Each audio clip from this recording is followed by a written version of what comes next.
காவல்துறை கையே ஓங்கி இருக்கும் ஆட்சியாளர்கள் கை காவல்துறையின் கட்டுப்பாட்டில் காவல்துறையுடைய கைக்கு அடக்கமாக இருக்கும். இந்த பெண் இறந்ததற்கு காரணம் அந்த தொகுதியினுடைய எம்பி திருமதி கனிமொழிதான் என்று நேரடியாக கனிமொழியை குற்றம் சாட்டுகிறேன். ஏனென்றால் நீங்கள் மத்திய அரசின் திட்டங்களை மக்களுக்கு கொண்டு சேர்ப்போம், மக்களுக்கு கொண்டு வந்து கொடுப்போம் என்ற உத்தரவாதத்தை கொடுத்துதான் நீங்கள் எம்பியாக 2 முறை தேர்வுபட்டீங்க. எலிமெண்டரி ஸ்கூல் இருக்கிற இடத்துல, ஹை ஸ்கூல் இருக்கிற இடத்துல, ஹையர் செகண்டரி ஸ்கூல் இருக்கிற இடத்துல, கல்லூரிகள் இருக்கிற இடத்துல, எல்லா இடத்துலையும் கிராமத்தில் உள் கிராமத்தில் இந்த நாடகம் போடுறது தான் சார் திமுக தயாராக இருக்குது. திமுக தலைவர்கள் தயாராக இருக்காங்க. நாடகத்தை போட்டு மக்களை ஏமாற்றி மக்களை மூலச்செலவு செய்து எப்படியாச்சும் பணச காசை கொடுத்து கொலுசு அண்டா குண்டா சேலை துணிமணி சரக்கு கொடுத்து சாதிச்சு. செந்தில் பாலாஜி என்ன பண்ணியிருக்காரு?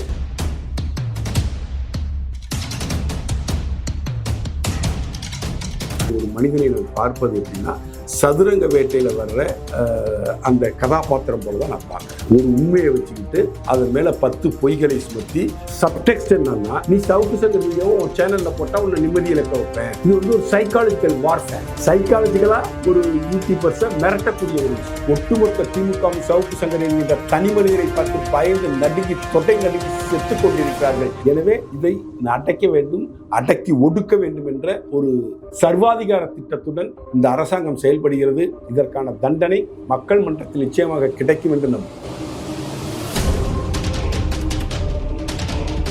நியூஸ் 24 நேயர்களுக்கு வணக்கம். இன்ற நேர்காணலில் நம்முடைய இணைந்திருப்பவர் தமிழக பாஜகவின் மாநில பிரச்சார பிரிவு செயலாளருமான நடிகருமான ரவி அவர்கள். வணக்கம் சார். வணக்கம் சார். எப்படி சார் இருக்கீங்க? நல்லா இருக்குப்பா. Okay sir. தமிழகத்துல கடந்த சில மாதமாகவே பார்த்தீங்கன்னா பாலியல் வன்கொடுமை அதிகரிச்சுட்டு வந்துட்டு இருக்கு. தொடர்ச்சியாக திமுக ஆட்சியில பார்த்தீங்கன்னா கொள்ளை சம்பவம், கஞ்சா இது போல சம்பவத்துக்கு மத்தியில மாணவிகள் வந்துட்டு 2 வயது முதல் 60 வயது மூதாட்டி வரைக்குமே பாலியல் வன்கொடுமை நடந்துட்டு இருக்கு.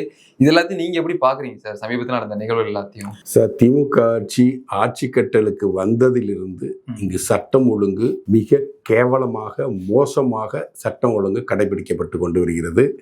அதனுடைய காவல்துறையினுடைய அமைச்சராக இருப்பவர் திரு மு.க. ஸ்டாலின் அவர்கள். அவர் அது குறித்து எந்த கவலையும் இல்லாமல் எந்த இலக்கும் இல்லாமல் காவல்துறையை தன் கட்டுப்பாட்டில் இல்லாத அளவுக்கு காவல்துறை சொல்வதை கேட்டு இவர் நடக்கக்கூடிய அளவுக்கு தான் இருக்குது. இது மிக மோசமான முன்னுதாரணம். திரு கருணாநிதி அவர்கள் ஆட்சி காலத்திலோ, செல்வி ஜெயலலிதா ஆட்சி காலத்திலோ, அல்லது திரு எடப்பாடி பழனிசாமி ஆட்சி காலத்திலோ, திரு எம்ஜிஆர் காலத்திலோ இப்படிப்பட்ட ஒரு காவல்துறையின் கையில் ஆட்சி அதிகாரத்தை கொடுத்துவிட்டு வேடிக்கை பார்க்கக்கூடிய முதலமைச்சராக அவர்கள் பணியாற்றவில்லை. காவல்துறையை தன் கட்டுப்பாட்டில் வைத்துக் கொண்டு சட்டம் ஒழுங்கில், அதாவது சார் சட்டம் ஒழுங்கு பிரச்சனை யாரு சிஎம்மா இருந்தாலும் நடக்கும், யாரு ஆட்சியில் இருந்தாலும் நடக்கும். ஆனா அதை எப்படி கையாளுறோம், எப்படி காவல்துறை தன் கட்டுப்பாட்டில் வச்சிருக்கோம் அப்படிங்கிறது தான் இங்க முக்கியமான நிகழ்வு.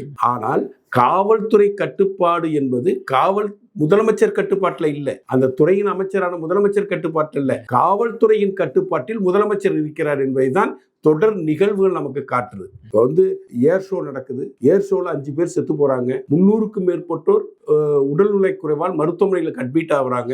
அந்த நிகழ்வு ஏன் நடந்துச்சு, அந்த நிகழ்வுக்கான எப்படி நடத்தப்பட்டது, ஏன் அது நடந்ததுங்கிற குறித்து விசாரணை கூட செய்யப்படலை. அந்த நிகழ்வுக்காக 5 பேர் செத்து போனதுக்கு ஒரு எஃப்ஐஆர் கூட போடல. எஃப்ஐஆர் போட்டு அந்த விசாரிக்க வேண்டிய அதிகாரிகள் தண்டனைக்கு உள்ளாக்கப்படலை, அதிகாரிகளும் விசாரிக்கப்படவில்லை. அந்த விஷயத்தை 5 பேர் சாவ கடந்து போறாங்க. விழுப்புரம் மாவட்டத்திலும் செங்கல்பட்டு மாவட்டத்திலும் கள்ளச்சாராய சாவுகள் நடக்குது. அந்த கள்ளச்சாராய சாவுகள் நடந்த பொழுதே அந்த உயர் அதிகாரிகள் முதற்கொண்டு, அந்த மாவட்ட காவல்துறை அதிகாரிகள், அந்த டிஎஸ்பி முதற்கொண்டு, எஸ்ஐ முதற்கொண்டு பணியிடை நீக்கம் செய்து அவர்கள் மீது கடுமையான நடவடிக்கையை மேற்கொண்டு அதனுடைய வேறு எங்க போகுது, அந்த கள்ளச்சாராய விற்பனை எங்கேருந்து வருது, யாரு விற்கிறா, எப்படி போகுது, அவங்களுக்கு மூலப்பொருள் எங்கேருந்து கிடைக்குதுங்கிற அந்த வேரை தேடிய ஒரு புலனாய்வு நடத்தப்பட்டிருந்தால் கள்ளக்குறிச்சியில 90 பேர் செத்துருக்க மாட்டாங்க. கள்ளக்குறிச்சியில சாவு நடந்ததுக்கு அப்புறமும் செத்து போனவங்களுக்கு 10 லட்சம் ரூபாய் முதலமைச்சர் அறிவிக்கிறாரே ஒழிய அந்த கள்ளச்சாராய சாவு நடந்ததற்கு காரணமாக இருந்த காவல்துறை அதிகாரிகள் மீது எந்த விதமான நடவடிக்கை இல்லை. மதுவிலக்கு ஆய தீர்வைக்கென்று ஒரு காவல்துறை இருக்கிறது. அவர்கள் தான் இந்த கள்ளச்சாராயத்தை கண்காணித்து நடவடிக்கை எடுக்கணும். அந்த எஸ்பி ஒருத்தர் இருக்கார் அந்த மாவட்டத்தில், அந்த எஸ்பி மீது நடவடிக்கை இல்லை. ஆனா சட்டம் ஒழுங்கு எஸ்பி மீது சஸ்பெண்ட் உத்தரவு பாய்ந்தது, அதுவும் திரும்ப ரிவோக் பண்ணப்பட்டது. இப்படி ஒவ்வொரு இடத்துலையும் நீங்க ஒவ்வொரு இன்சிடென்ட்டையும் பாருங்க, காவல்துறை கையே ஓங்கி இருக்கும் ஆட்சியாளர்கள் கை காவல்துறையின் கட்டுப்பாட்டில் காவல்துறையுடைய கைக்கு அடக்கமாக இருக்கும். ஸோ காவல்துறையின் கட்டுப்பாட்டில் ஒரு ஆட்சி அதிகாரம் இருப்பது இந்த நாட்டுக்கும் நாட்டு மக்களுக்கும் கேடை விளைவிக்கும். அதுதான் இந்த ஆட்சியினுடைய அவலட்சணமாக நான் பார்க்கின்றேன். சமீபத்தில் தூத்துக்குடி மாவட்டத்தில் விளாத்திக்குளத்து அருகில் ஒரு +2 படிக்கக்கூடிய மாணவி பாலியல் வன்கொடுமை செய்யப்பட்டு கொலை செய்யப்பட்டார். அந்த குழந்தை 10th கிட்டத்தட்ட 490 மார்க்ஸ் எடுத்து பாஸ் பண்ணி அந்த குடும்பத்திற்கே ஒரு ஒளிவிளக்காக திகழக்கூடிய அளவுக்கு கல்வியில் ஜெயித்து வெற்றி பெற்று பெரிய வேலைக்கு செல்லக்கூடிய பெண். அந்த பெண்ணை ஒருத்தன் நாசம் பண்ணிட்டான். 10 நாள் கழிச்சு குற்றவாளியை கண்டுபிடிக்கிறாங்க. கண்டுபிடிச்சிட்டு அவன் யாருன்னா ஏற்கனவே 60 வயசுக்கு பாட்டியம்மாவை கற்பழிச்சு உச்ச நீதிமன்றத்தில் போய் ஜாமீன் வாங்கிட்டு வந்திருக்கிறான். இவன் கிட்டத்தட்ட அவன் மேல ஒரு 20க்கு மேற்பட்ட வழக்குகள் இருக்கு. இப்படிப்பட்டவர்கள் ஜாமீன்ல வெளியே வர்றப்ப அவங்களை கண்காணிக்க வேண்டியது காவல்துறையின் கடமை, பொறுப்பு. அதை கூட செய்ய யோகியது இல்லாம அவன் ஊரை விட்டு தாண்டி அங்கே விளாத்திக்குளத்தில் ஒரு பொண்ணை ஃபாலோ பண்ணி போய் அந்த பிள்ளைய ரேப் பண்ணி கொலை பண்ணிட்டு போயிருக்கிறான். காவல்துறையின் மெத்தனத்தால் தானே இது நடக்குது. அந்த கரூர் சம்பவம் நடந்த பொழுது 41 பேர் இறந்து போனாங்க. 41 பேருக்கும் விடிய போஸ்ட்மார்ட்டம் செஞ்சு போஸ்ட்மார்ட்டம் அறிக்கையை கொடுத்து அவர்களை விடியறதுக்குள்ள எடப்பாடி பழனிசாமி அவர்கள் அந்த ஸ்பாட்டுக்கு போறதுக்குள்ள திரு அண்ணாமலை அவர்கள் அந்த ஸ்பாட்ல போய் இன்டர்வியூ கொடுக்கறதுக்கு முன்னாடி இறந்தவர்களை அவர்கள் பார்த்துவிடக் கூடாது என்பதற்காக அவர்கள் செல்வதற்கு முன்பாகவே அத்தனை உடல்களையும் எரியூட்ட வைத்து புதைக்க வைத்து ஒரு அட்டூழியத்தை செய்தார்கள். 41 உடல்களை ஒரு 8 மணி நேரத்தில் உங்களால் போஸ்ட்மார்ட்டம் பண்ணி ரிப்போர்ட் கொடுக்க முடியும்னா ஒரே ஒரு பொண்ணு தானே விளாத்திக்குளத்தில் இறந்துச்சு. அந்த பொண்ணுக்கு போஸ்ட்மார்ட்டம் பண்ணி ரிப்போர்ட் கொடுக்கறதுக்கு 6 நாள் 7 நாள் எதற்கு தேவைப்பட்டது? அந்த அத்தனை காலம் எடுத்துக்கொண்டு அந்த பொண்ணுடைய போஸ்ட்மார்ட்டம் ரிப்போர்ட்டை கூட வெளியே விடாம அந்த பிள்ளை எப்படி இறந்ததுங்கிற சந்தேகத்தை கூட மக்கள் கிளப்பிக்கொண்டே இருந்த பொழுதும் அதற்கான விடையை கூறாத காவல்துறை, அந்த காவல்துறையை தட்டி கேட்காத அந்த காவல்துறையின் அமைச்சராக இருக்கக்கூடிய திரு மு.க. ஸ்டாலின், அந்த பொண்ணு இறந்து போனதுல ஒரு விஷயம் சொல்றாங்க. அந்த பிள்ளை இயற்கை உபாதையை கழிப்பதற்காக அந்த காட்டுப்பகுதிக்கு சென்றதாகவும் அங்கதான் இந்த நிகழ்வு நடந்ததாகவும் சொல்றாங்க. இதை விட கேவலம் வெக்கம் ஏதாவது இந்த தமிழக அரசுக்கு உண்டா? இதே போன்ற பெண்கள் மானத்தை காப்பதற்காக தான் சுச்சு பாரத் திட்டத்தின் மூலமாக தேசம் முழுவதும் கோடிக்கணக்கான கழிவறைகளை கட்டி கொடுப்பதற்கு நிதி ஒதுக்கி அந்த கழிவறைகள் கட்டப்பட்டு பெண்களின் மானம் காக்கப்படுகிறது. ஆனால் ஒரு விளாத்திக்குளம் என்கின்ற தமிழகத்தில் இருக்கக்கூடிய ஒரு கிராமத்தில் இருக்கக்கூடிய ஒரு பெண் இருக்கக்கூடிய வயதுக்கு வந்த பெண் இருக்கக்கூடிய வீட்டில் கழிவறை இல்லை. அந்த தொகுதியினுடைய MP யாரு? திருமதி கனிமொழி. அந்த தொகுதியினுடைய MLA திமுக காரன். அந்த தொகுதி அந்த ஊருக்கு உட்பட்ட 5000 ஓட்டு வாங்கி வெற்றி பெற்றால் சேர்மன் ஆவாங்கள ஒன்றிய கவுன்சில் சேர்மன் திமுக காரன். 25000 ஓட்டு வாங்கி ஜெயிச்சு மாவட்ட கவுன்சில் தலைவரா இருக்கான அவன் திமுக காரன். அந்த ஊரினுடைய கிராம ஊராட்சி மன்ற தலைவர் திமுக காரன். இவங்கெல்லாம் இணைந்துதான் இந்த திட்டத்தை கொண்டு வந்து அந்த ஏழை எளிய மக்களுக்கு சேர்க்க வேண்டியதற்காக இவர்களுக்கு மக்கள் ஓட்டு போட்டு தேர்வு செய்திருக்கிறார்கள். அந்த பெண் குடியிருக்கிற வீட்டுக்கு அந்த பகுதிக்கு ஒரு கவுன்சிலர் இருப்பான். எல்லா பயிலும் என்ன பண்ணிட்டு இருந்தானுங்க? மக்கள் நல பணிகளை செய்வதற்காகவும் அரசு திட்டங்களை மக்களுக்கு கொண்டு போய் சேர்ப்பதற்காகவும் தான் உள்ளாட்சி அமைப்புகள் பலப்படுத்த வேண்டும், உள்ளாட்சி அமைப்புகளுக்கு தேர்தல் நடத்த வேண்டும் என்று பஞ்சாயத்து ராஜ் சட்டத்தை உருவாக்கினார் திரு ராஜீவ் காந்தி. அதன் அடிப்படையில் தான் அவர்கள் தேர்வு செய்யப்படுகிறார்கள். இவர்கள் மத்திய அரசினுடைய சுச்சு பாரத் திட்டத்தினுடைய கழிவறை திட்டத்தை அந்த பெண் இருந்த குடும்பத்திற்கு வாங்கி கொடுத்திருந்தார். அந்த பெண் கழிவறைக்கு செல்வதற்காக காட்டுக்கு செல்ல வேண்டிய அவசியம் ஏற்பட்டிருக்காது.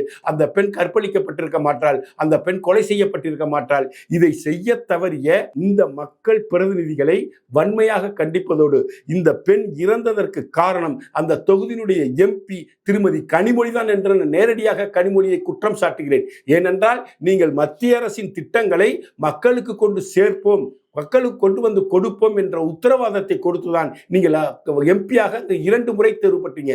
10 வருஷம் அங்கே MP-யா இருந்திருக்கீங்க. கிட்டத்தட்ட 5 வருஷம் முடிஞ்சு இப்போ 6வது வருஷம் நீங்க MP-யா இருக்கீங்க.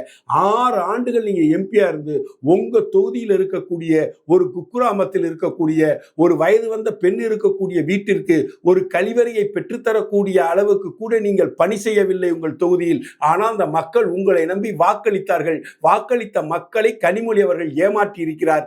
மக்கள் பிரதிநிதிகள் ஒரு சட்டமன்ற உறுப்பினர் ஏமாற்றி இருக்கிறார்.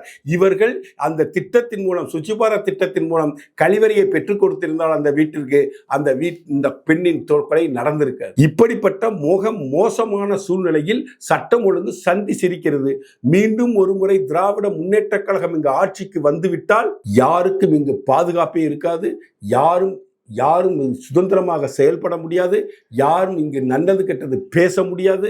பேச்சு சுதந்திரம் அடித்து நொறுக்கப்படும். இங்கு அராஜகம் நடக்கும், சர்வாதிகார ஆட்சி நடக்கும் என்பதை மக்கள் சிந்திக்கணும். அண்ணா பல்கலைக்கழகத்தில் அந்த காம்பவுண்டுக்குள்ள அந்த மாணவிக்கு அங்க பாதுகாப்பு இல்லை. பல்கலைக்கழகத்தில் படிக்கக்கூடிய மாணவிக்கு பல்கலைக்கழக வளாகத்திற்கே பாதுகாப்பு இல்லை. அப்படிப்பட்ட ஒரு மோசமான சூழ்நிலை. அந்த பகுதியினுடைய எந்த காவல்துறை அதிகாரியை கட்டுப்படுத்திருக்காங்க? கேள்வி கேட்டிருக்கிறாங்க. ஏன் விசாரணை பண்ண? அந்த புள்ள எஃப்ஐஆர் கொடுக்குறா, கம்ப்ளைண்ட் கொடுக்குறா, எஃப்ஐஆர் பதிவாகுது, எஃப்ஐஆரே வெளியிடுறாங்க. எஃப்ஐஆர் வெளியாயிடுச்சு இல்ல. அப்ப இந்த காவல்துறையினுடைய அமைச்சராக இருக்கக்கூடிய முதலமைச்சர் என்ன செய்யணும்? அந்த எப்படி எஃப்ஐஆர் வெளியானது என்பதை பற்றி பிறகு நம்ம விசாரணை செய்யும். ஆனா எஃப்ஐஆர் வெளியானது இந்த கோட்டூர்புரம் காவல் நிலையத்திலிருந்து தான் வெளியாயிருக்குது. கோட்டூர்புரம் காவல் நிலையத்திலிருந்த அத்தனை காவலர்களையும் ஏசியில் ஆரம்பிச்சு கடைக்கோடி கான்ஸ்டபிள் வரைக்கும் அத்தனை பேரை சஸ்பெண்ட் பண்ணியிருந்தாருன்னா காவல்துறை அதிகாரிகளுக்கு அரசாங்கத்தின் மீது ஒரு பயம் ஏற்பட்டிருக்கும். அந்த வழக்கு என்ன ஆச்சுன்னே தெரியல. உயர்நீதிமன்றம் அவ்வளவு கேள்வி கேட்டுச்சு. எப்படி எஃப்ஐஆர் லீக் ஆச்சு, அதை பத்தி விசாரணை பண்ணுங்கிறதும் ஒரு எஸ்ஐடி ஃபார்ம் பண்ணி அவசர கோலத்தில் அந்த வழக்கை முடிச்சு யார் இந்த சாருங்கிறத கண்டுபிடிக்க விடாம விட்டு ஒரு குற்றவாளிக்கு தண்டனை வாங்கி கொடுத்துருக்காங்க. அவன் ஏற்கனவே சரித்திர பதிவேடு குற்றவாளி. அமைச்சர் மா சுப்பிரமணியனுக்கு மிக நெருக்கமானவனாக அவன் காட்சியளிக்கிறான். அப்படிப்பட்ட ஒரு மோசமான காவல்துறையை திராவிட முன்னேற்ற கழக அரசு திரு மு க ஸ்டாலினும் இங்கு கையாண்டு கொண்டிருக்கிறார்கள். எனவே சட்டம் ஒழுங்கு சீர்கெட்டு போவதற்கான காரணம் அந்த துறையின் அமைச்சராக இருக்கக்கூடிய முதலமைச்சர் மு க ஸ்டாலின் தான். அவருக்கு எதையும் கண்டுக்கிற அளவில் இல்லை. அவரு கோடியா சம்பாரிச்சு வச்சிருக்கிறாங்க. அந்த பணத்தை வச்சு அடுத்து நம்ம ஜெயிச்சிடலாங்கிற கனவு கோட்டையை கட்டி கொண்டு எல்லாரையும் பர்ச்சேஸ் பண்ணிட்டு இருக்காரு. 6 சீட்டு வாங்கினியா 5 சீட்டு தர்றேன்.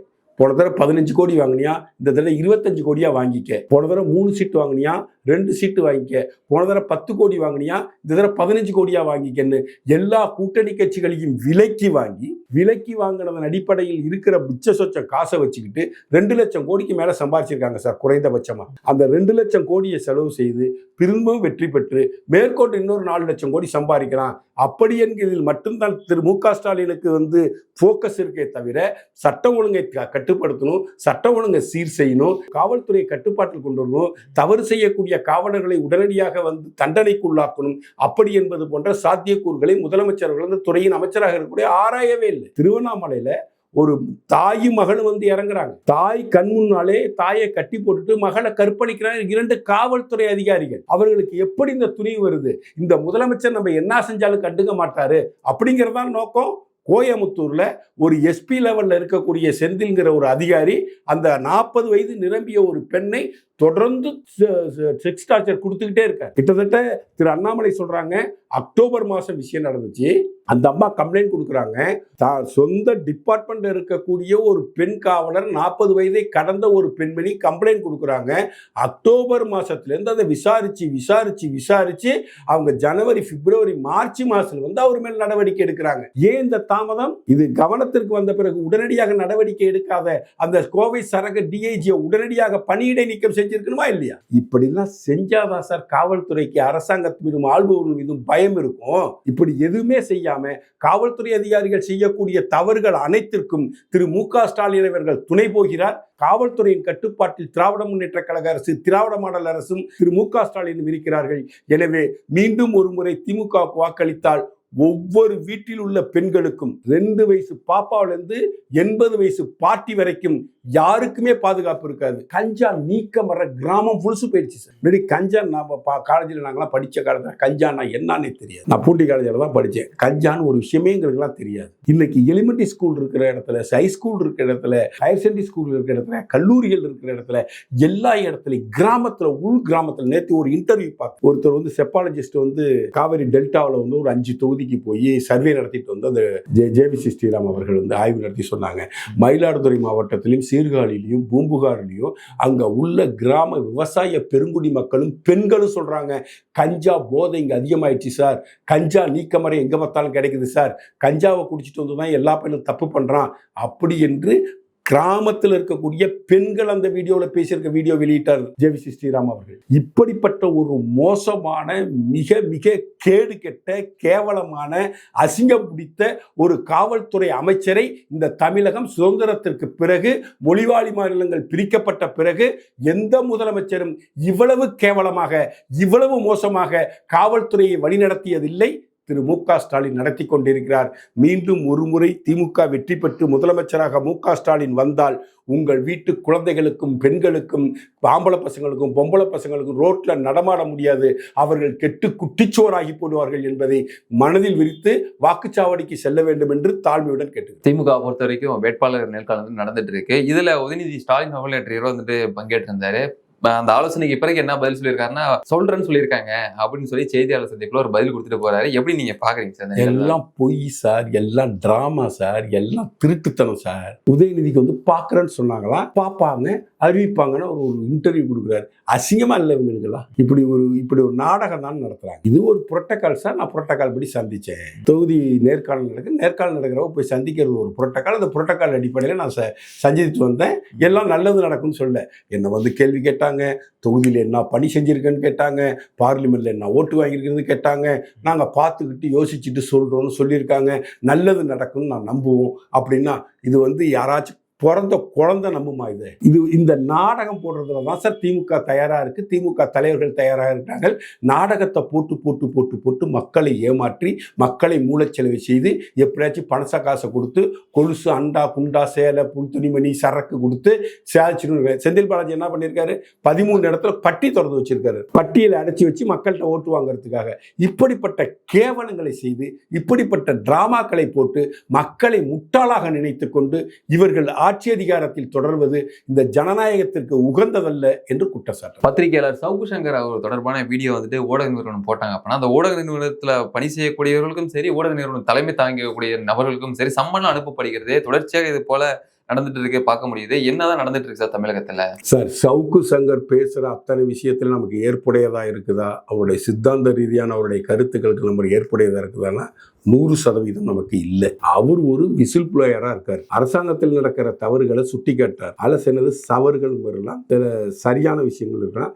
சவுக்கு சங்கர் என்கின்ற ஒரு மனிதனை நான் பார்ப்பது எப்படின்னா சதுரங்க வேட்டையில வர்ற அந்த கதாபாத்திரம் போலதான் நான் பார்க்கிறேன். ஒரு உண்மையை வச்சுக்கிட்டு அதன் மேல 10 பொய்களை சுமத்தி அலங்கார வார்த்தைகள் போட்டு அந்த பொய், அதாவது அதில் ஒரு டைலாக் வரும். வெறும் உண்மையை சொன்னாலும் மக்கள் நம்ப மாட்டான், நீ வெறும் பொய்யை சொன்னாலும் மக்கள் நம்ப மாட்டான், உண்மையோட பொய்யவும் கலந்து பேசி அலங்காரமா பேசினாதான் நம்புவான் அப்படின்னு சொல்லுவான். அப்படிப்பட்ட ஆள் தான் சவுக்கு சங்கர். சவுக்கு சங்கர் மீது நமக்கு எந்த விதமான பெரிய அபிமானமும் எந்த விஷயமும் கிடையாது. இருந்தாலும் சவுக்கு சங்கர் என்கின்ற ஒரு தனிப்பட்ட மனிதனை துரத்தி கொண்டே இருக்கக்கூடிய, ஃபாலோ செஞ்சுக்கிட்டே இருக்கக்கூடிய, அவன் என்ன செய்யறான், எங்க போறான், என்ன பேசுறான் அப்படி என்பதை மட்டுமே ஒரு காவல்துறை டீமே உட்கார்ந்து வேலை செய்துன்னா, அப்படிப்பட்ட டீம் வேலை செய்திருந்தால் விளாத்திக்குளத்தில் அந்த பொண்ணு செத்தே போயிருக்காது. அண்ணா பல்கலைக்கழகத்தில் இப்படிப்பட்ட ஒரு விஷயம் நடந்தே இருக்காது. 60 வயசு பாட்டி ஒருத்தர் ரேப் பண்ணிருக்க மாட்டான். 2.5 வயசு குழந்தைய ஒரு திமுக காரன் நாசம் பண்ணிருக்க மாட்டான். அரக்கோணத்தில் இருக்கக்கூடிய திமுக நிர்வாகி அங்க உள்ள பொண்ணுங்களை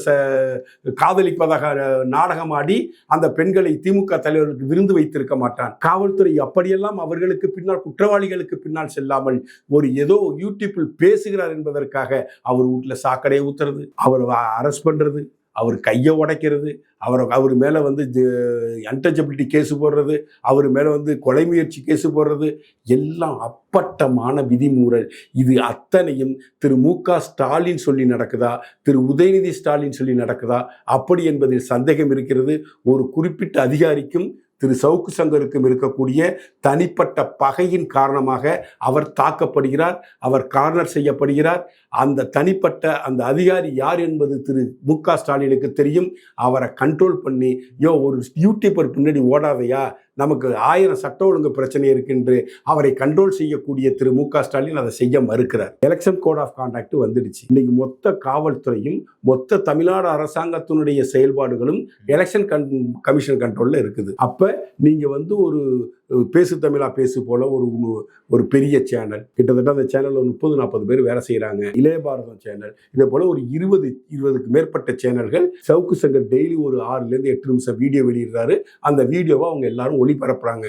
ஒளிபரப்பக்கூடிய அத்தனை பேருக்கு சம்மணம் கொடுத்து, எல்லாரும் திங்கக்கிழமை காலம்பர 11 மணிக்கு விசாரணைக்கு வாங்கன்னு சம்மணம் கொடுத்து அவர்களை மிரட்டி, அதனுடைய சப்டெக்ஸ்ட் என்னன்னா, நீ சவுக்கு சங்கர் வீடியோவை உன் சேனல்ல போட்டா உன்னை நிம்மதி இழக்க வைப்பேன். இது வந்து ஒரு சைக்காலஜிக்கல் வார்ஃபேர். சைக்காலஜிக்கலா ஒரு யூடியூபர்ஸை மிரட்டக்கூடிய ஒரு விஷயம். வீட்டில் உள்ள பெண்கள் பயப்படுவாங்க. ராஜவேல் நாகராஜன் துணிவா இருக்கலாம், தெம்பா இருக்கலாம், அவருக்கு வந்து துணிச்சல் இருக்கலாம். ஆனால் ராஜவேல் நாகராஜன் சார் வீட்டில் இருக்கக்கூடிய அவருடைய மனைவி, மகள், அம்மா, அப்பா எல்லாருக்கும் ஒரு பயம் இல்லை. ஐயோ சம்மன் வந்துருச்ச பிள்ளைக்கு என்ன ஆகுமோ ஏதாகுமோன்னு ஒரு பயம் வரும்ல, கணவனுக்கு என்ன ஆகுமோ ஏதாகும்னு ஒரு பயம் வரும்ல. அப்படித்தானே 20 யூடியூப் சேனல் நடத்தக்கூடியவருக்கு அந்த ஒரு பயம் வரும் அவங்க வீட்டில் உள்ளவங்களுக்கு. நமக்கு ஒரு பிரச்சனை இல்லை சார், என் மேல வழக்கு வந்துச்சு, நான் ஜாலியாக இருந்துட்டேன். ஆனால் என் வீட்டில் உள்ள பெண்கள் எவ்வளவு சங்கடப்பட்டார்கள், பயந்தாங்க. அவங்க 3 நாள் சாப்பிடல. எங்கள் வீட்டில் உள்ள ஜனங்க, என் ஒய்ஃப்லேருந்து ஆரம்பித்து எங்கள் அண்ணன் ஒய்ஃப்லேருந்து ஆரம்பித்து ஒட்டுமொத்த குடும்பமும் நிம்மதியிலேருந்து அந்த 4-5 நாள் தவிச்சாங்க. ரெகுலர் வாழ்க்கையை விட்டுட்டு தவிச்சாங்க. ஸோ இப்படிப்பட்ட ஒரு சைக்கலாஜிக்கல் வார்ஃபேரை உருவாக்க வேண்டும், சைக்கலாஜிக்கல் அட்டாக்கை வந்து செய்ய வேண்டும் இந்த யூடியூபர்ஸ் மேலங்கிறதுக்காக அவர் வீடியோவை வெளியிட்ட ஒரே காரணத்திற்காக ஏதோ ஒரு வழக்கில் அந்த சம்மன்ல சொல்லியிருக்காங்க, ஒரு எஃப்ஐஆர் நம்பர் போட்டிருக்காங்க, குற்ற வழக்கு என் நம்பர் போட்டிருக்காங்க. அது வந்து ஒரு ஃபிலிம் ப்ரொடியூசரை இவர் ஆபீஸுக்கு வரவழைச்சு சவுக்கு சங்கர் மிரட்டி பணம் பெற்றதாக அந்த வழக்கில் உங்களை விசாரிக்கணும்னு சொல்லிட்டு ராஜவேல் நாகராஜனையும் இவர் இளைய பாரதனுடைய ஓனர், அதே போல 20க்கு மேற்பட்ட சேனல் ஓனர்களுக்கு சம்மன் அனுப்புறாங்க. அந்த வழக்குக்கு இவங்களுக்கு சம்பந்தம் உண்டா? அதுல வந்து ராஜவேல் நாகராஜன் வீடியோ வெளியிடுறாரு. அந்த எஃப்ஐஆர்ல வந்து மற்றும் பலர்னு போட்டிருக்காங்களாம். சவுக்கு சங்கர், மாலதி, அந்த இன்னொரு பையன், அவங்க 3 பேரையும் A1, A2, A3 போட்டுட்டு மற்றும் பலர்னு போட்டிருக்காங்களாம். அந்த மற்றும் பலர் கேட்டகரியில இன்னைக்கு 4 நாளா வீடியோ போட்டு இருக்கக்கூடிய 23 யூடியூபரையும் உள்ள கொண்டு போய் சேர்க்கிறாங்க. இவ்வளவு ஆக்கப்பூர்வமாக காவல்துறை செயல்பட்டிருந்தால் எவ்வளவோ குற்றங்கள் தடுக்கப்பட்டிருக்கும், எவ்வளவோ கொலைகள் தடுக்கப்பட்டிருக்கும். ஆம்ஸ்ட்ராங் கொலை செய்யப்பட்டிருக்க மாட்டார். ஆம்ஸ்ட்ராங் கொலை செய்த குற்றவாளிகள் என்கவுண்டர் செய்திருக்க மாட்டார்கள். அவர்கள் இறந்து போயிருக்க மாட்டார்கள். அவர்களை எல்லாம் துரிதமாக நடவடிக்கை எடுத்து குற்றவாளிகளுக்குரிய தண்டனை வாங்கி கொடுத்துடலாம். இதே சவுக்கு சங்கர் வீட்டில் மலத்தை கரைச்சி ஊத்தின குற்றவாளிகளை கண்டுபிடிச்சி இந்நேரம் வழக்கு நடத்திருக்கலாம். இன்னும் அதெல்லாம் நடக்கவே இல்லை. இன்னார் தான் என் வீட்டில் ஊத்துனாங்க அப்படின்னு அவர் ஆதாரத்தையே கொடுக்குறார். சவுக்கு சங்கர் செய்யக்கூடிய தவறுக்கு அவரை சுற்றி அவரை சார்ந்தவர்கள் மீது நீங்க வந்து நோட்டீஸ் அனுப்புறீங்க, அவங்களை வந்து சம்மன் அனுப்புறீங்க, அவங்கள விசாரணை கூப்பிடுறீங்க. சரி, சவுக்கு சங்கர் வீட்டுல மலத்தை ஊத்துனானே, சாக்கடை தண்ணியை ஊத்துனானே, அந்த ஊத்துற குற்றவாளிகளையே இன்னும் கைது செய்யல. ஏன் அவங்க மேல வழக்கு பதிவு பண்ணல? சவுக்கு சங்கர் என்கின்ற ஒரு தனி மனிதன் மீது இவ்வளவு பெரிய காழ்ப்புணர்ச்சியோடு இந்த தமிழக அரசு செயல்படுவது என்பது உங்களுக்கு அழிவு காலம் நெருங்கிவிட்டது. அழிவு காலம் நெருங்கும் பொழுதுதான் அணையிற விளக்கு பிரகாசமா எரியுமாங்களே, அதே போல திமுக அரசு செயல்பட்டு கொண்டிருக்கிறது. எலெக்ஷன் கோட் ஆஃப் கான்டாக்ட் வந்தது பிறகு காவல்துறை படி அத்துமீறி செயல்படுவது என்பது சட்டத்திற்கும் ஜனநாயகத்துக்கும் புறம்பானது. இதில் பாதிக்கப்பட்ட சம்மன் வந்த அத்தனை பேரும் ஒன்றிணைந்து தமிழ்நாடு தேர்தல் கமிஷனருக்கும் இந்திய தேசிய தேர்தல் கமிஷனுக்கும் மத்திய உள்துறை அமைச்சகத்துக்கும் இது தொடர்பான கடிதங்களை எழுதி இதுக்கு ஒரு மிகப்பெரிய பிரச்சனையாக உருவாக்கி, ராஜவேல் நாகராஜன் ஒரு சொன்னாரு, யூடியூபர்ஸ்க்கெல்லாம் ஒரு அசோசியேஷனே இல்லை, அதனாலதான் நம்ம பாதிக்கப்படுறோம்ன்றார். இந்த பிரச்சனையை அடிப்படையாக வைத்து அனைத்து யூடியூப் சேனல்களுக்கும் ஒரு ஆர்கனைசேஷனை உருவாக்கி அதன் மூலியமா இது மிகப்பெரிய போராட்டத்தை திமுகவுக்கு எதிராக இவர்கள் நடத்த வேண்டும். தொடர்ந்து சவுக்கு சங்கர் வீடியோ பேச வேண்டும். அது அத்தனை சேனல்களும் வர வேண்டும். ஏனால் சவுக்கு சங்கரை பார்த்துட்டு மு.க. ஸ்டாலின் பயப்படுறார். சவுக்கு சங்கர் பேசுறதை பார்த்து உதயநிதி பயப்படுறார். ஒட்டுமொத்த திமுகவும் சவுக்கு சங்கர் என்கின்ற தனி மனிதனை பார்த்து பயந்து நடுங்கி தொட்டை நடுங்கி செத்து கொண்டிருக்கிறார்கள். எனவே இதை அடக்க வேண்டும், அடக்கி ஒடுக்க வேண்டும் என்ற ஒரு சர்வாதிகார திட்டத்துடன் இந்த அரசாங்கம் செயல்படுகிறது. இதற்கான தண்டனை மக்கள் மன்றத்தில் நிச்சயமாக கிடைக்கும் என்று நம்புகிறேன். சமீபத்தில் தினசரி பத்திரிகையில ஒரு செய்தி வந்தது. அதாவது தமிழக பாஜக பார்த்தீங்கன்னா தெருமுனை கூட்டம் நடத்துவதற்காக 11 கோடி ரூபாய் வந்துச்சு. அந்த தொகையை வந்துட்டு முழுமையா வந்துட்டு செயல்படுத்தவில்லை அப்படின்னு சொல்லி ஒரு மூத்த நிர்வாகி சொன்னதா ஒரு செய்தி வந்திருக்கேன். நீங்க எப்படி பாக்குறீங்க சார்? நீங்க ஊடகவியலாளர், அதனால் தினசரி பத்திரிகைன்னு சொல்றீங்க. தினமலர் தான் அப்படிப்பட்ட ஒரு பொய் செய்தியை வெளியிட்டது.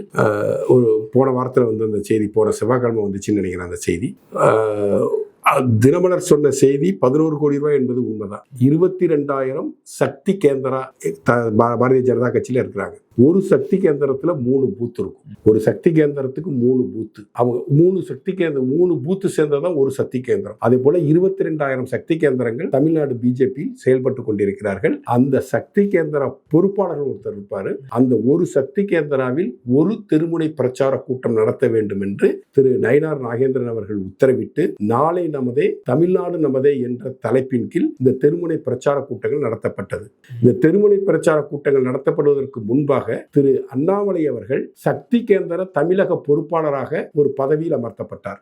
சோ சக்தி கேந்திரத்தின் மூலியமா நடத்தக்கூடிய இந்த தெருமுனை பிரச்சாரத்திற்கு திரு அண்ணாமலை அவர்களையும் பிரச்சார பிரிவின் மாநில தலைவராக இருக்கக்கூடிய மாநில அமைப்பாளராக இருக்கக்கூடிய திரு DS பாண்டியராஜன் அவர்களையும் பொறுப்பாக போட்டு இந்த தெருமுனை பிரச்சாரம் நடத்துவதற்கான கட்டமைப்பு உருவாக்கினார்கள். அதன் அடிப்படையில் பிரச்சார பிரிவின் மாநில செயலாளராக இருக்கக்கூடிய எனக்கு 7 மாவட்டங்கள் ஒதுக்கப்பட்டன. தஞ்சை வடக்கு, தஞ்சை தெற்கு, அரியலூர், பெரம்பலூர், திருவாரூர், நாகப்பட்டினம் மற்றும் மயிலாடுதுறை மாவட்டங்கள் என்ன மாநில செயலாளராக பிரச்சார பிரிவு மாநில செயலாளர் அந்த மாவட்டங்களில் தெருமுனை பிரச்சார கூட்டங்கள் நடத்துவதற்கான ஆய்வுகளை செய்வதற்காக என்னை நியமித்தார்கள்.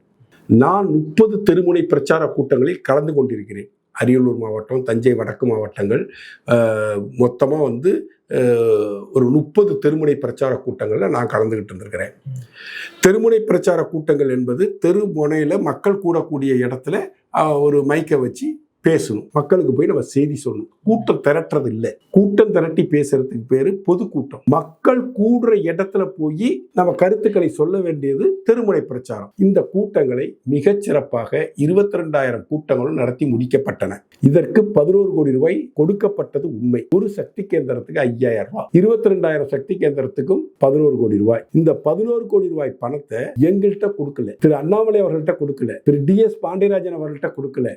மாநில பொருளாளர் போன மாசம் 15ஆம் தேதி ஆரம்பிச்சாங்கன்னு நினைக்கிறேன், 17 ஆரம்பிச்சாங்கன்னு நினைக்கிறேன்.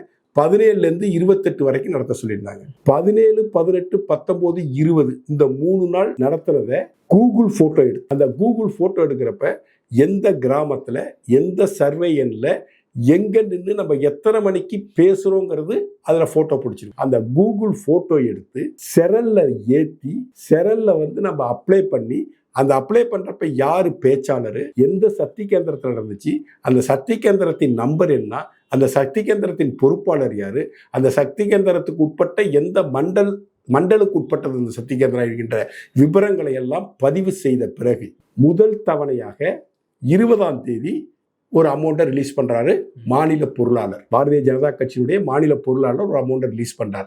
அதன் பிறகு அந்த பணத்தை வச்சு திரும்ப கூட்டங்கள் நடத்தப்படுகிறது. திரும்ப கூட்டம் ஒரு 5 நாளைக்கு ஒரு தடவை ஒவ்வொரு அமௌண்ட்டா ரிலீஸ் பண்றாங்க. இந்த செரல் காப்பியில வந்த ரெக்கார்டு அடிப்படையில் செய்யறாங்க. இறுதியாக நடத்தி முடிக்கப்பட்ட பிறகு இறுதியாக எல்லாருக்கும் பணம் பட்டுவாடா செய்யப்பட்டு விட்டது. இந்த பணம் நேரடியாக மாநில பொருளாளர் மூலியமாக மாவட்ட பொருளாளர்களுக்கு அனுப்பப்பட்டு மாவட்ட பொருளாளர்களுக்கு இதுல கையில கேஷா கொடுக்கல. மாவட்ட பொறுப்பாளர்களுக்கு ஆன்லைன் வங்கி பரிவர்த்தனை, ஆன்லைன்ல பேங்க் டிரான்சாக்ஷன் பண்ணி ஒவ்வொரு மாவட்ட பொருளாளருக்கும் பணம் அனுப்பப்பட்டு ஒவ்வொரு மாவட்டத்தில் இருக்கக்கூடிய பொருளாளர்களும் அந்த எந்த மண்டல்ல அனுப்பணுமோ அந்த ஒரு மண்டல்ல ஒரு 10 சக்தி கேந்திரம் இருக்குன்னா ஒன்று அந்த மண்டல் தலைவருக்கோ அல்லது சக்தி கேந்திர பொறுப்பாளர்களுக்கோ அந்த பணத்தை ஆன்லைன் டிரான்சாக்ஷன் மூலியமா, ஜிபே மூலியமா, UPI மூலியமா டிரான்ஸ்ஃபர் பண்ணி அதற்கு வவுச்சர்ல கையெழுத்து வாங்கி அந்த வவுச்சர்ல வாங்கின கையெழுத்தை ஸ்கேன் பண்ணி செரல்ல மாநில தலைமைக்கு அனுப்பி அந்த பணம் அந்த சக்தி கேந்திர பொறுப்பாளர்களுக்கு வழங்கப்பட்டது.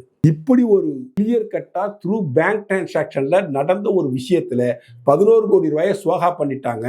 தெருமுனை பிரச்சார கூட்டங்களே நடக்கல. இது ஒரு முக்கிய நிர்வாகி சொன்னாரு. தேசிய தலைவர் நிதின் நபீன் வரைக்கும் இது ரிப்போர்ட் ஆயிடுச்சு. நிதின் நபீன் இதை பத்தி விசாரிக்க சொல்லியிருக்காருன்னு தினமலர் போன்ற ஒரு தேசிய சிந்தனை கொண்ட ஒரு ஊடகம் இப்படிப்பட்ட ஒரு பொய் செய்தியை வெளியிடுவதற்கு நாம் வெக்கப்பட வேண்டியதில்லை, தினமலர் வெக்கப்பட வேண்டும் என்று இந்த நேரத்தில் தினமலருக்கு நான் அறிவுறுத்தி கூறிக்கொள்கிறேன். உண்மை என்னவென்று கிராஸ் செக் பண்ணும்ல ஒரு பத்திரிகை, அதுதானே ஒரு பத்திரிகை தர்மம். ஒருத்தர் நீ சொல்லிட்டாரு சார் 11 வடையை சுட்டுட்டாங்க, தெருமுனை பிரச்சாரமே நடக்கல, பெரிய பிரச்சனை இருக்கு கட்சியிலன்னு எவனோ ஒரு புல்லுருவி உனக்கு ஒரு செய்தி சொல்றான். அந்த செய்தி உண்மையா பொய்யான்னு நீங்க ஒரு கிராஸ் செக் பண்ணும்ல. அது ஒரு பத்திரிகை தர்மம் இல்ல. இருதரப்பு நியாயத்தை கேட்டுதானே நீங்க ஒரு செய்தியை வெளியிடணும். ஒரு தரப்பு சொல்லிட்டாங்க நாங்க செய்தியை வெளியிட்டோம் என்று தினமலர் செய்தியை வெளியிடுறார்கள். இதுல ஒட்டுமொத்தமா தப்பே நடக்கல அப்படின்னு சொல்ல. தப்பு நடக்கும். எப்படி நடக்கும்னா ஒரு ஒரு பகுதியில் கிளையே இல்லாமல் இருக்கும். கிளையே இல்லாத இடத்துல தொண்டர்கள் கம்மியாக இருப்பாங்க. அங்கே போய் நாம்கே வாசனாச்சும் ஒரு மீட்டிங் நடத்தியிருக்காங்க. அப்படி தவறுகள் நடந்திருக்காம ஒழிய பணத்தை யாரும் கையாடலாம் பண்ணலை. சிறப்பாக 22,000 கூட்டம் நடத்தப்பட்டது. அதில் ஒரு 1000 கூட்டங்கள் முன்ன பின்ன ஆளே இல்லாமல் ஒரு 2 பேர் 3 பேர் போய் நடத்திட்டு வந்திருப்பாங்க. ஆனால் ஆளே இல்லாமல் போகிறது தான் அந்த பிரச்சார கூட்டத்தினுடைய நோக்கமே. பொதுமக்கள் கூடுற இடத்துல போய் பேசுனாங்களா? ஒருத்தன் போய் பேசினானா? போதும். அதுதான் தெருமுனை பிரச்சாரம். ஒரு பேச்சாளர், ஒரு மைக் செட்டு, ஒரு மார்க்கெட் ஏரியா, ஒரு கடத்தெருவு, ஒரு மக்கள் கூடுற மீன் மார்க்கெட் ஏரியா, ஒரு மக்கள் கூடுற காய்கறி மார்க்கெட் ஏரியா, அங்க போய் இந்த கருத்தை பேசினா அவங்க காதுல போய் சேரும். அவனை சிந்திக்க தூண்டும், மக்களை சிந்திக்க தூண்டும். அதுக்குதான் தெருமுனை பிரச்சாரம். அப்படிப்பட்ட தெருமுனை பிரச்சாரம் மிகச்சிறப்பாக நடைபெற்றது. ஆனால் இந்த செய்தியை சொன்ன ஒரு அயோக்கியன், அவன் பாரதிய ஜனதா கட்சியை சேர்ந்தவன் என்று தினமலர் குறிப்பிடுகிறது. அந்த அயோக்கியனுக்கு ஒரு பொறாமை ஏற்பட்டிருக்கலாம். அந்த பொறாமை என்னன்னா, இந்த நிகழ்ச்சி ஒழுங்கா நடத்த மாட்டாங்கன்னு நினைச்சோம், சிறப்பா நடத்தி முடிச்சுட்டாங்களே அப்படி என்கின்ற ஒரு பொறாமை. இன்னொரு பொறாமை என்னன்னா, இந்த 11 கோடி ரூபாய் ஃபண்ட் வந்திருக்கு, இந்த பொறுப்பை நம்மள்கிட்ட ஒப்படைச்சிருந்தா நம்ம ஒரு 5-6 கோடி ரூபாய் ஆட்டையை போட்டிருக்கலாமே, அந்த வாய்ப்பை நம்ம கை நழுவி போய்விட்டது என்கின்ற ஆதங்கம். 2வது, திரு அண்ணாமலை அவர்கள் தான் சத்தியகேந்திரத்தினுடைய பொறுப்பாளராக இருப்பதால் அண்ணாமலை மீது சேரை வாட்டி பூச வேண்டும் என்று அண்ணாமலையின் உள்கட்சி எதிரியாக இருக்கலாம், அல்லது DS பாண்டியராஜன் தான் இணையமைப்பாளராக இருந்து இந்த நிகழ்வை நடத்தியதன் காரணமாக DS பாண்டியராஜன் மீது சேட்டை வாரி அரைக்க வேண்டும் என்பதற்காக இப்படிப்பட்ட ஒரு பொய்யான செய்தியை தினமலருக்கு கொடுத்திருக்கிறான். தினமலரும் அதை நம்பி, அது உண்மை என்று நம்பி கிராஸ் செக் செய்யாம செய்தியை வெளியிட்டிருக்கிறார்கள். அதற்காக தினமலர் நாளிதழை வன்மையாக கண்டிக்கிறோம் என்று சொல்லக்கூடிய எனக்கு மனம் வரவில்லை. தினமலர் தன்னை திரித்துக் கொள்ள வேண்டும். இந்த வீடியோவை பார்த்த பிறகாவது தினமலர் இதற்கு ஒரு மறுப்பு தெரிவிக்க வேண்டும் என்று தினமலருக்கு நான் அன்பான கோரிக்கை வைக்கிறேன்.